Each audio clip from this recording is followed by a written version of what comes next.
Bismillahirrahmanirrahim. Alhamdulillahirabbil alamin. Wassalatu wassalamu ala asyrafil anbiya'i wal mursalin nabiyina Muhammad wa ala alihi wa ashabihi wa man ihtada bihadihi wastanna bi sunnatihi ila yaumiddin. Subhanaka la ilma lana illa ma 'allamtana innaka antal alimul hakim. Rabbi shrah li sadri wa yassir li amri wahlul 'uqdatam min lisani yafqahu qawli. Assalamualaikum warahmatullahi wabarakatuh.ขอความสันติความจำเริญพระเมตตาจากอัลเลาะห์ซุบฮานะฮูวะตะอาลาได้โปรดประสบกับพี่น้องมุสลิมีและมุสลิมะห์ผู้ร่วมศรัทธาทุกท่านก่อนอื่นนะครับเช่นเคยเราชุกรนะครับเราขอบคุณต่ออัลเลาะห์ซุบฮานะฮูวะตะอาลาที่พระองค์นั้นได้ทรงให้เรานั้นนะครับได้มีชีวิตอยู่นะครับและเรานั้นได้เป็นมุสลิมอยู่ในหนทาง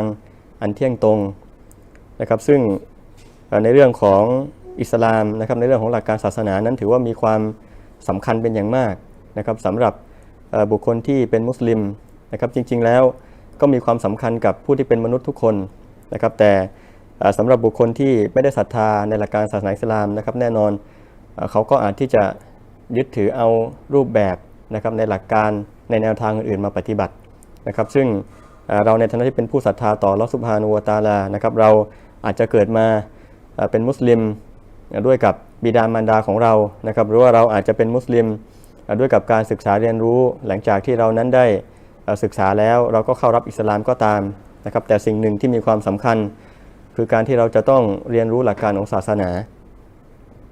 เพราะว่าหลักการของศาสนานั้นนะครับเมื่อเราเรียนรู้แล้วเนี่ยเราก็นั้นก็จะได้พบกับสัจธรรมนะครับความจริงเพราะสิ่งเหล่านี้นะครับไม่ได้มาจากความรู้นะครับที่ขวนขวายโดยมนุษย์แต่ว่าเป็นหลักการที่อัลเลาะห์ซุบฮานะฮูวะตะอาลาได้ทรงประทานให้กับบรรดามนุษยชาติทั้งหลายนะครับให้เขานั้นได้เรียนรู้ถึงเหตุการณ์ที่ได้เกิดขึ้นในอดีตนะครับเหตุการณ์ที่กำลังเกิดขึ้นในปัจจุบันนะครับแล้วก็เหตุการณ์ที่จะเกิดขึ้นในอนาคตนะครับเมื่อเราได้เรียนรู้หลักการศาสนานะครับสิ่งต่างๆเหล่านี้แล้วเราก็จะสามารถที่จะใช้ชีวิตนะครับดำเนินชีวิตของเราในโลกดุนยาใบนี้ได้อย่างเป็นปกติสุขนะครับสิ่งใดก็แล้วแต่ที่มันเกิดขึ้นกับเรานะครับสิ่งใดก็แล้วแต่ที่มันมาประสบกับเราเราก็สามารถที่จะผ่านพ้นสิ่งต่างๆเหล่านั้นไปได้นะครับโดยที่เรานั้นได้เรียนรู้ว่าสิ่งใดนั้นจะเกิดขึ้นมานะครับสิ่งต่างๆมากมายนะครับที่ท่านรอซูลุลลอฮ์ ศ็อลลัลลอฮุอะลัยฮิวะซัลลัมได้บ่งบอกถึงสัญญาณการมาของวันกิยามะห์หรือว่าสิ่งที่อัลเลาะห์ซุบฮานะฮูวะตะอาลานั้นได้ทรงตัดเอาไว้ในคัมภีร์กุรอานนะครับซึ่งเรานั้นจำเป็นที่จะต้องศึกษาและก็เรียนรู้นะครับและวันนี้เนี่ยหัวข้อนะครับที่จะนำมาพูดคุยกับพี่น้องผู้ร่วมศรัทธาในวันนี้ทุกท่านเนี่ยก็คือในเรื่องของอัดไดยุสนะครับอัดไดยุสเนี่ยเป็นศัพท์ภาษาอาหรับนะครับซึ่งปรากฏอยู่ในหะดีษของท่านรอซูล ศ็อลลัลลอฮุอะลัยฮิวะซัลลัมนะครับซึ่งเป็นคำที่ท่านรอซูล ศ็อลลัลลอฮุอะลัยฮิวะซัลลัมเนี่ยได้บอกกับบรรดาซอฮาบะห์นะครับเป็นกลุ่มชนกลุ่มหนึ่งนะครับที่จะเกิดขึ้นนะครับอาจจะเกิดขึ้นในยุคที่แล้วหรือว่าในยุคนี้หรืออาจจะเกิดขึ้นในยุคที่จะมาถึงนี้นะครับแต่เมื่อเราสังเกตในปัจจุบันนี้เนี่ยนะครับกลุ่มชนกลุ่มนี้เนี่ยได้ปรากฏขึ้นในยุคนี้แล้วนะครับซึ่งในหะดีษที่ได้รายงานโดยท่านอิบนุอุมัรรอฎิยัลลอฮุอันฮุมานะครับอันนะรอซูลุลลอฮ์ ศ็อลลัลลอฮุอะลัยฮิวะซัลลัมแท้จริงท่านรอซูลุลลอฮ์ ศ็อลลัลลอฮุอะลัยฮิวะซัลลัมเนี่ยได้กล่าวว่าซะลาซะตุนกอดฮัรรอมัลลอฮุอะลัยฮิมุลญันนะห์นะครับบุคคล3ประเภทที่อัลเลาะห์ซุบฮานะฮูวะตะอาลานั้นนะครับจะทำให้สวนสวรรค์นั้นเป็นที่ต้องห้ามสำหรับเขานะครับท่านรอซูล ศ็อลลัลลอฮุอะลัยฮิวะซัลลัมได้ในหะดีษบทนี้เนี่ยได้บอกถึงบุคคล3ประเภทนะครับที่สวรรค์นั้นจะเป็นที่ต้องห้ามอัลเลาะห์จะให้สวรรค์เป็นที่ต้องห้ามสำหรับพวกเขานะครับประเภทที่1ก็คือมุดมินุนคอมบุคคลที่ติดเหล้าวัลอากูนะครับแล้วก็ประเภทที่2ก็คือบุคคลที่เนรคุณต่อบิดามารดาแล้วก็วัดไดยุสอัลลซียุกิรูฟิอะฮลิฮิลคอบัสนะครับแล้วก็บุคคลประเภทที่3ก็คืออัดไดยุสนะครับไดยุสเนี่ยท่านรอซูล ศ็อลลัลลอฮุอะลัยฮิวะซัลลัมก็บอกว่าคือบุคคลที่ยอมรับนะครับการที่บุคคลในครอบครัวของเขาเนี่ยไปกระทำสิ่งที่เป็นลามกอนาจาร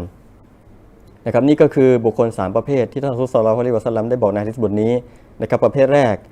มุดมินุนคอมรนะครับคือบุคคลที่ติดเหล้าประเภทที่2นะครับอัลอาร์ก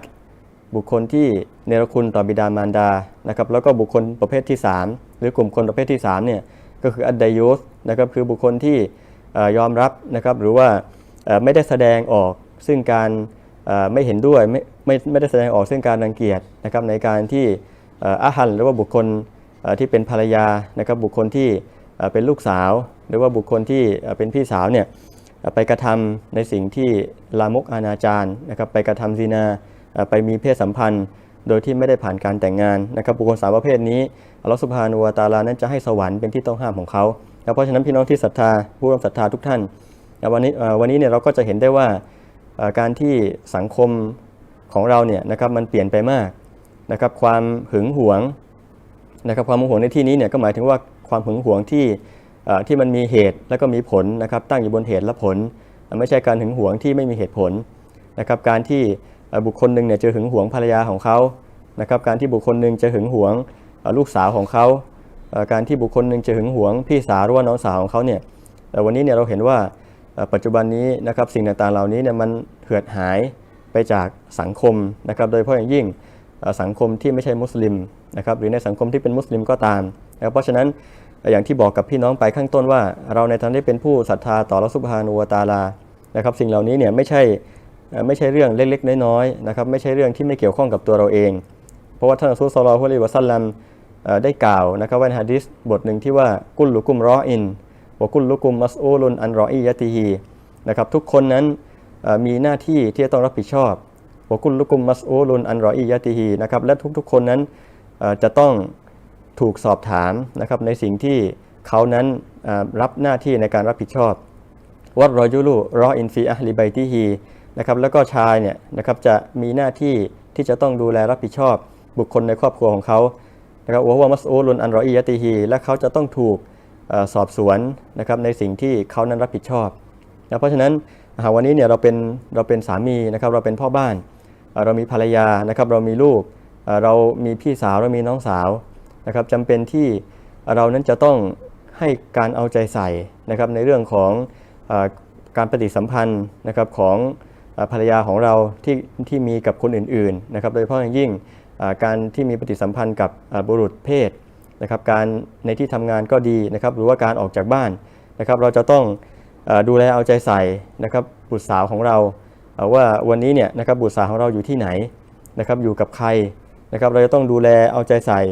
พี่สาวหรือว่าน้องสาวของเราที่เป็นมหาริมนะครับเป็นบุคคลที่เรานั้นจะต้องรับหน้าที่ในการที่จะต้องดูแลบุคคลเหล่านั้นนะครับเพราะฉะนั้นวันนี้เนี่ยเราจะได้ยินนะครับคำพูดหลายๆอย่างที่เป็นคำพูดที่ออกมาจากคนที่ไม่ใช่มุสลิมนะครับตรงนั้นก็ถือว่าเป็นสิ่งที่เขายึดถือปฏิบัตินะครับเป็นความเชื่อของเขานะครับเป็นสิ่งที่เขาโน้มเอียงไปกับกระแสของสังคมนะครับเราได้ยินคำพูดที่ว่าเมื่อถูกถามนะครับว่าการมีเพศสัมพันธ์ของลูกสาวในวัยเรียนเนี่ยคุณเห็นว่าอย่างไรนะครับบางทีเนี่ยเราก็อาจจะได้ยินบุคคลที่ไม่ใช่มุสลิมเนี่ยนะครับอาจจะตอบว่าเขานั้นยอมรับนะครับเขานั้นไม่ได้รังเกียจนะครับแต่ว่าขอให้มีการป้องกันนะครับเพื่อไม่ให้เกิดปัญหาไม่ให้มีการท้องในระหว่างการเรียนนะครับเพื่อสิ่งเหล่านี้เนี่ยมันกำลังครอบงำสังคมนะครับโดยเฉพาะยิ่งสังคมไทยของเราด้วยนะครับแล้วก็บางครั้งเนี่ยอาจจะทำให้มุสลิมส่วนหนึ่งที่ไม่ได้ศึกษาในเรื่องราวของศาสนาเนี่ยนะครับอาจจะซึมซับเอาคำพูดเหล่านั้นนะครับเมื่อเราได้ยินบ่อยครั้งมากขึ้นเมื่อเราเห็นภาพมากขึ้นนะครับเมื่อเราอยู่กับสิ่งเหล่านี้มากขึ้นเนี่ยบางทีเนี่ยเราอาจจะซึมซับสิ่งเหล่านี้ไปนะครับและเราไม่ได้ศึกษาในหลักการศาสนานะครับก็อาจจะทำให้เราเนี่ยเป็นบุคคลคนหนึ่งนะครับที่อยู่ในหะดีษของท่านรอซูล ศ็อลลัลลอฮุอะลัยฮิวะซัลลัมนะครับแล้วก็อยู่ในเรื่องราวที่ได้นำเสนอกับพี่น้องในวันนี้นะครับก็คืออัดดัยยุสคือบุคคลที่ไม่ได้สนใจนะครับในการที่ลูกสาวของเขานะครับในการที่ภรรยาของเขาเนี่ยจะไปมีสัมพันธ์ที่มันผิดหลักการของศาสนานะครับผิดประเวณีหรือว่าไปอยู่ในสถานที่นะครับที่อาจจะมีความสุ่มเสี่ยงแล้วก็นำพามาซึ่งสู่การทำซินานะครับซึ่งจริงแล้วเนี่ยผมเองนะครับในขณะที่ร่ำเรียนศาสนาอยู่เนี่ยก็มีคำพูดหนึ่งนะครับของอาจารย์ท่านหนึ่งที่ให้การนับถือนะครับท่านนั้นจะบอกแล้วก็สอนลูกศิษย์อยู่เป็นประจำนะครับในสมัยเก่าก่อนว่าอาการที่เราเนี่ยรักลูกของเราเนี่ยรักภรรยาของเรารักคนในครอบครัวของเราเนี่ยนะครับให้เราเนี่ยรักให้เท่าเป็ดให้เท่าไก่เนี่ยพอแล้ว นะครับเมื่อเราย้อนกลับไปเนี่ยนะครับสมัยก่อนเนี่ยเราอยู่ในตามชนบทเราก็จะมีการเลี้ยงเป็ดเลี้ยงไก่นะครับอยู่ตามบ้านเวลาที่เมื่อถึงเวลากลางคืนเนี่ยนะครับเราก็จะต้องดูแลเป็ดไก่ของเรานะครับพาต้อนเข้าล้าวเพราะว่าถ้าไม่พาต้อนเข้าล้าวเนี่ยนะครับก็อาจจะถูกสุนัขมากินนะครับมาทำร้ายได้นะครับเพราะฉะนั้นเนี่ยตรงนี้เนี่ยนะครับก็เป็นข้อเปรียบเทียบนะครับว่าหากว่าเรารักลูกของเราเนี่ยให้เท่ากับรักเป็ดรักไก่เนี่ยนะครับหากวันนี้เนี่ยเมื่อกลางคืนมาถึงแล้วนะครับมืดละเราดูซิว่าลูกของเราเนี่ยอยู่ที่ไหนนะครับลูกสาวเราอยู่ที่ไหนนะครับภรรยาของเราเนี่ยยังอยู่ที่ไหนหรือว่าพี่สาวน้องสาวของเราเนี่ยยังอยู่ที่ไหนนะครับให้เราเนี่ยดูแลให้ได้เท่านี้เนี่ยนะครับก็อาจารย์ท่านนี้ก็บอกว่าก็เพียงพอแล้วนะครับซึ่งมันก็เป็นอย่างนั้นจริงๆนะครับวันนี้เนี่ยบางทีมืดแล้วเนี่ยเรายังไม่รู้เลยว่าลูกของเราอยู่ที่ไหนนะครับเราไม่ได้ใส่ใจนะครับเราไม่ได้ให้ความสำคัญหรือว่าบางทีเนี่ยเราอาจจะมองข้ามนะครับสิ่งต่างๆที่มีความสำคัญเหล่านี้นะครับซึ่งท่านศ็อลลัลลอฮุอะลัยฮิวะซัลลัมเนี่ยบอกว่าอัดไดยูสเนี่ยนะครับจะไม่อัลเลาะห์ซุบฮานะฮูวะตะอาลาเนี่ยจะทำให้สวรรค์เป็นที่ต้องห้ามนะครับสำหรับพวกเขาแล้วก็ในหะดีษอีกบทหนึ่งเนี่ยนะครับได้รายงานจากท่านอัมมารบินยาซิรรอฎิยัลลอฮุอันฮุได้กล่าวว่าท่านรอซูลศ็อลลัลลอฮุอะลัยฮิวะซัลลัมเนี่ยได้กล่าวว่าซาลาซะตุนลายัดคุลูนันญันนะตะอะบาดาครับหะดีษบทนี้ก็มีสำนวนคล้ายๆกับหะดีษบทแรกนะครับที่ท่านรอซูลศ็อลลัลลอฮุอะลัยฮิวะซัลลัมเนี่ยได้กล่าวว่าบุคคล3จำพวกนะครับเขาจะไม่ได้เข้าสวนสวรรค์ตลอดกาลนะครับหมายถึงว่าไม่มีวันได้เข้าสวนสวรรค์เลยอัดไดยูสนะครับก็คืออัดไดยูสที่เราได้อธิบายไปแล้ววัดรอยูละตูมินันนิซาวะมุตมินุนคอมรนะครับ3ประเภทกอลูยารอซูลุลลอฮ์บรรดาซอฮาบะห์เนี่ยนะครับก็ได้กล่าวว่าอุท่านรอซูลอัมมามุตมินุนคอมรฟะกอดอารอฟนาฮูส่วนคนที่เป็นมุตมินุนคอมรนะครับคนที่ติดเหล้าเนี่ยพวกเรานั้นรู้อยู่แล้วนะครับเรารู้แล้วว่าเขาเป็นคนประเภทไหนฟามัดไดยูสนะครับแล้วก็ไดยูสเนี่ยมันคือใครกอละอัลลอฮีลายูบาลีมันตะคอลาลาอะฮลีฮีท่านรอซูลศ็อลลัลลอฮุอะลัยฮิวะซัลลัมก็ได้กล่าวว่าคือบุคคลที่เขานั้นเนี่ยนะครับไม่ได้สนใจไม่ได้ใส่ใจว่าจะมีใครบ้างนะครับที่เข้ามาหาบุคคลในครอบครัวของเขานะครับไม่ได้สนใจว่าใครจะอยู่ครอบครัวของเขาใครจะอยู่กับภรรยาของเขานะครับใครจะอยู่2 ต่อ 2กับลูกสาวของเขาหรือว่าพี่สาวน้องสาวของเขากุนนะฟามัดรอยูละตุมินันนิซานะครับและบรรดาซอฮาบะห์เนี่ยก็ได้ถามต่อว่าแล้วอัรรอยูละตุมินันนิซาเนี่ยคือใครนะครับกอละอัลลตีตะชับบะฮูบิรริญาลท่านรอซูลศ็อลลัลลอฮุอะลัยฮิวะซัลลัมก็ได้กล่าวว่าก็คือหญิงที่ทำตัวเลียนแบบผู้ชายเพราะฉะนั้นพี่น้องที่ศรัทธาทุกท่านครับนี่ก็คือสิ่งหนึ่งนะครับที่นำมาฝากกับพี่น้องที่เห็นว่ามันมีความสำคัญนะครับแล้วก็เป็นหลักการที่เราจำเป็นที่จะต้องนำมาพูดคุยกันนะครับนำมาตักเตือนซึ่งกันและกันตักเตือนตัวผมเองนะครับแล้วก็ตักเตือนพี่น้องให้พวกเรานั้นได้มีความหึงหวงลูกสาวของเรานะครับมีความหึงหวงภรรยาของเราแล้วก็มีความหึงหวงบุคคลที่เป็นมะฮรอมของเราที่เป็นผู้หญิงทั้งหมดนะครับเพื่อที่เรานั้นจะได้ไม่ตกไปอยู่ในกลุ่มหนึ่งนะครับที่ท่านรอซูลศ็อลลัลลอฮุอะลัยฮิวะซัลลัมได้ทรงเน้นย้ำกับประชาชาติของท่านนะครับว่าบุคคลเหล่านั้นจะไม่มีโอกาสได้เข้าสวรรค์ตลอดไปนะครับเพราะฉะนั้นวันนี้ก็ฝากกับพี่น้องไว้แต่เพียงเท่านี้ก่อนนะครับบิลลาฮิตตอฟิกวัลฮิดายะฮ์อัสสลามุอะลัยกุมวะเราะห์มะตุลลอฮ์วะบะเราะกาตุฮ์